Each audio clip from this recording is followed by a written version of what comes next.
Homelessness and vulnerability. When you're homeless, it's very dangerous to listen your mind to be vulnerable. People do not want to be vulnerable.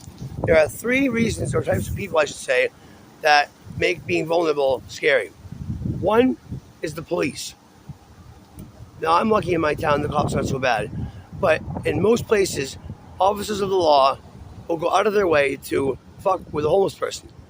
Whether they're sleeping, whether they're just sitting there. If you're sitting at a bench with a bunch of bags, wherever you go to a restaurant, they like to give you charges. And where I used to live, the park, they would no trespass you if you were there past 11 p.m. for 1 year. If you were there one more time, they'll arrest you. So you don't want to be vulnerable in front of the police. You don't want to be weak.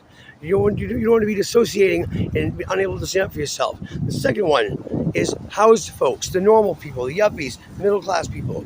You don't want to be vulnerable in front of the middle class people. Hey, Adam, you don't want to be vulnerable in front of the middle class people because they judge you and they make your life harder.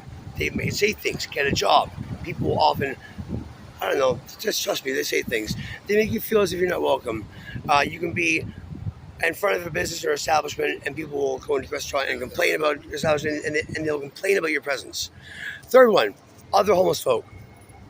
Other homeless folk, we can be a community, but we are prone to stealing. Yep.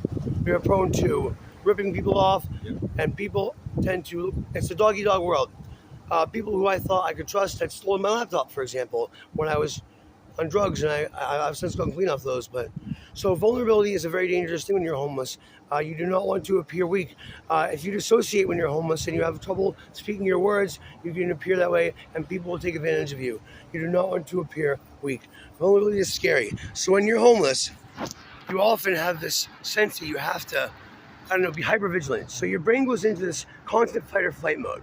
Basically, it's like I think it's the parasympathetic nervous system. Okay, your brain goes into this state of never being able to relax.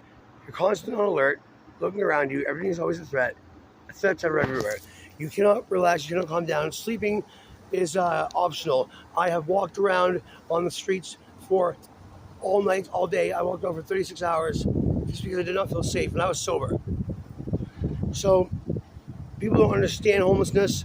A lot of people start using drugs because they are scared of these things. When you cannot get out of a state of hypervigilance, when relaxing seems like it's something that is not possible, that's when people start turning to opiates.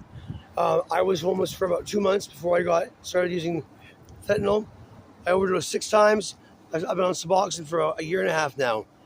I'm going to tell you that they use it because it is a escape. It's a way to finally calm yourself down. Because I can tell you right now, everywhere you go when you're homeless in a city, everyone is a threat. For me, it was mostly the police. Every time I saw a cop car, I had this minor anxiety track thing. That is trauma. People have trauma. People have experiences with police or other people who are housed where they were treated bad or their lives were hurt. And so that causes trauma. It does. It has an effect on people. Basically, you end up perceiving everybody as a threat.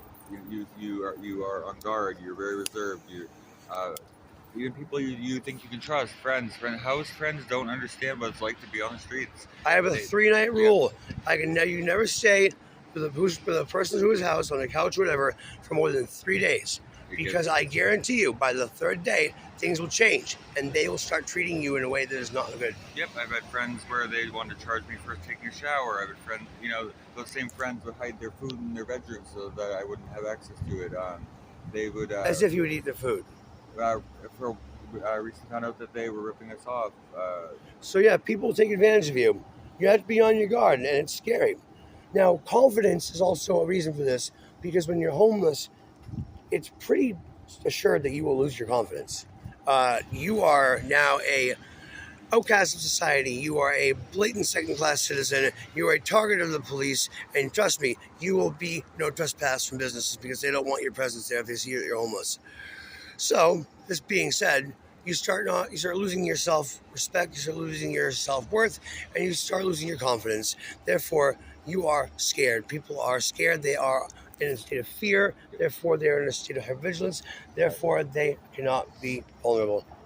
People use drugs like fentanyl or heroin to mellow out.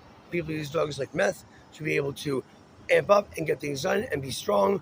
Either way, it's a scary thing.